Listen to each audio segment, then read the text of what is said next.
ప్రజా భాగస్వామ్యంతోనే ప్రజాస్వామ్యం విజయవంతమవుతుందని ప్రధాని నరేంద్ర మోదీ ఉద్ఘాటించారు. జనాభిప్రాయానికి పెద్దపీట వేస్తూ సుపరిపాలన అందించేందుకు తమ సర్కార్ ప్రయత్నిస్తోందని మైగవ్ పోర్టల్ 2 ఏళ్లు పూర్తి చేసుకున్న సందర్భంగా ఢిల్లీలో నిర్వహించిన టౌన్ హాల్ కార్యక్రమంలో మోదీ చెప్పారు. ఇటీవల వివాదాస్పదమైన గో సంరక్షకుల వ్యవహారంపై తొలిసారిగా స్పందించిన ప్రధాని అలాంటి వారు సంఘ వ్యతిరేకులంటూ తీవ్ర ఆగ్రహం వ్యక్తం చేశారు. సుపరిపాలనపై ప్రత్యేక దృష్టి సారించినప్పుడే సామాన్యుల జీవితాల్లో మార్పు వస్తుందని ప్రధాని నరేంద్ర మోదీ ఉద్ఘాటించారు. పాలనలో ప్రజా భాగస్వామ్యాన్ని మరింత పెంచడమే లక్ష్యంగా ఢిల్లీలో వినూత్న రీతిలో ఏర్పాటు చేసిన టౌన్ హాల్ కార్యక్రమంలో పాల్గొన్న ఆయన ప్రజలతో నేరుగా మాట్లాడారు. ప్రభుత్వానికి ప్రజలకు మధ్య అంతర్జాల వారధిలా పనిచేస్తున్న మై గవ్ పోర్టల్ 2 ఏళ్లు పూర్తి చేసుకున్న వేళ ఆ వెబ్సైట్ ద్వారా కేంద్రానికి విలువైన సలహాలు ఇచ్చిన వారిలో ఎంపికైన కొందరు అడిగిన ప్రశ్నలకు మోదీ సవివర సమాధానాలిచ్చారు.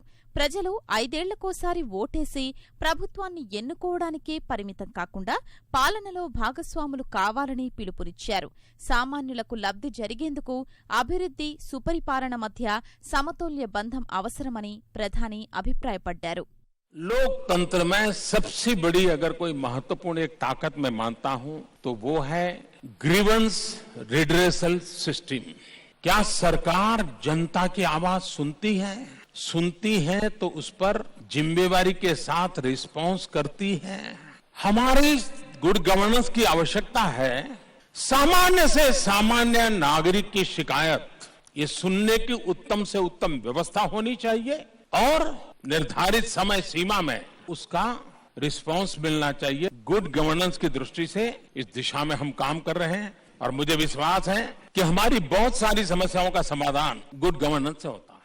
ప్రతికూల పరిస్థితుల్లోనూ భారత్ 7.6% వృద్ధి సాధించడాన్ని గుర్తు చేసిన ప్రధాని ప్రగతి ఫలాల్ని చిట్ట చివరి వ్యక్తికి సైతం చేరువ చేసేందుకు తమ ప్రభుత్వం ఎన్నో చర్యలు చేపడుతోందని వివరించారు. अब सवाल यह है कि इस आर्थिक विकास से बदलाव क्या आता है। अगर देश के खजाने में ज्यादा पैसा है तो ज्यादा विकास के काम होते हैं, ज्यादा विकास के काम होते हैं तो ज्यादा लोगों को रोजगार मिलता है। उसके जेब में पैसा आया तो पैसा खर्च करेगा तो पैसा फिर बाजार में आएगा, फिर बाजार में आएगा तो वो इकोनॉमी को ड्राइव करेगा। 30 साल अगर हम 8% से ज्यादा ग्रोथ अचीव कर लेते हैं तो दुनिया में आज जो कुछ भी उत्तम देखते हैं वो सारा आपके कदमों में हो सकता है दोस्तों, हिंदुस्तान में हो सकता है।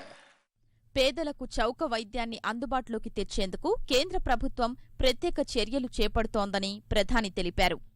जब हम हेल्थ की चर्चा करें तब सामान्य मानवी की जिंदगी में हम क्या कर सकते हैं उस पर अगर हम बल देंगे तो हम वाकई हेल्थ सेक्टर में बहुत बड़ा मदद। प्रिवेंटिव हेल्थ केयर पर बल देना पड़ेगा, चाहे वो स्वच्छता का विषय हो, योगा हो, एक्सरसाइज हो, खान पान की आदतें हो। दूसरा affordable health care. Health sector में हम एक इंश्योरेंस की ओर आगे बढ़ रहे हैं, कुछ ही दिनों में शायद उसको हम फाइनलाइज करेंगे। बजट में हमने उसका उल्लेख किया था ताकि हमारे देश का गरीब से गरीब व्यक्ति हेल्थ के संबंध में सिर्फ हेल्थ इंश्योरेंस नहीं, हेल्थ एश्योरेंस पर बल दिया जाए। उस दिशा में हम काम कर रहे हैं और उसका लाभ होगा ऐसा मुझे लगता है. దేశ సంక్షేమమే ఎన్డీఏ ప్రభుత్వ విదేశాంగ విధానంలోని ప్రధానాంశమని మోదీ స్పష్టం చేశారు. एक्चुअली विदेश नीति देश हित की नीति होती है। इंडिया फर्स्ट, बस उसका सेंटर पॉइंट यही है, इंडिया फर्स्ट। भारत के स्ट्रेटेजिक जो हित है उसकी रक्षा हो, भारत आर्थिक दृष्टि से फले फूले, दुनिया में जहां जगह हो वहां पहुंचे। आज वक्त बदल चुका है, पूरी दुनिया इंटरडिपेंडेंट है। इसका बारीकी से समझना, उपयोग करना और भारत के हितों की चिंता करना, ये मैं समझता हूं बहुत बड़ा काम है. గో సంరక్షణ పేరిట చట్టాన్ని తమ చేతుల్లోకి తీసుకుని రెచ్చిపోతున్న వారిని ప్రధాని నరేంద్ర మోదీ తీవ్రంగా తప్పుబట్టారు. गौरक्षा के नाम पर कुछ लोग अपनी दुकानें खोल करके बैठ गए हैं। मैंने देखा है कि कुछ लोग जो पूरी रात एंटी सोशल एक्टिविटी करते हैं, कुछ लोग, लेकिन दिन में गौरक्षक का चोला पहन लेते हैं। मैं राज्य सरकारों को अनुरोध करता हूं कि ऐसे जो स्वयंसेवी निकले हैं अपने आप को बड़ा गौरक्षक मानते हैं, उनका जरा डोजियर तैयार करो।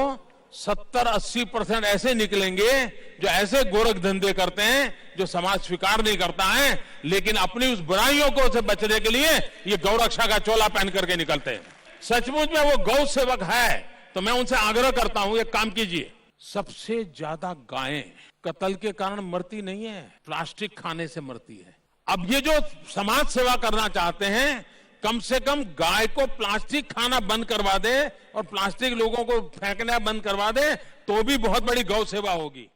జాతీయ రర్బన్ మిషన్ ద్వారా దేశంలో ఎంపిక చేసిన 300 గ్రామాల్ని అభివృద్ధి కేంద్రాలుగా తీర్చిదిద్దేందుకు ప్రణాళికలు రూపొందిస్తున్నట్లు ప్రధాని మోదీ తెలిపారు.